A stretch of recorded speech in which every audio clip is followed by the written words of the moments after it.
तर हा त्रास कशामुळे होतो? तर रोगप्रतिकारक क्षमता कमी असल्यामुळे, त्याचबरोबर वातावरणातील बदल इत्यादींमुळे सुद्धा सर्दीचा त्रास हा होत असतो। तर मी आज तुम्हाला अशा 2 सवयी सांगणार आहेत की ज्यांचा अवलंब तुम्हाला करायचा आहे आणि सर्दीपासून कायमची मुक्तता मिळवायची।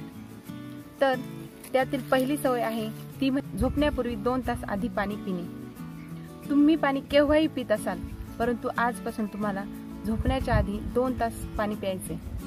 असं केल्याने काय होईल की तुमचा जो सर्दीचा त्रास आहे तो तर कायमचा नाहीसा होईल, परंतु त्याचबरोबर हृदयाशी संबंधितही अनेक जे आजार असतात, हार्ट अटॅक, स्ट्रोक इत्यादींपासून सुद्धा तुमचा बचाव होईल। आणि दुसरी महत्त्वाची सवय म्हणजे अंघोळ करताना तुम्हाला 1-2 मिनिटं फक्त तोंडामध्ये पाणी ठेवायचंय आणि ते परत गुळणी करून टाकून द्यायचे।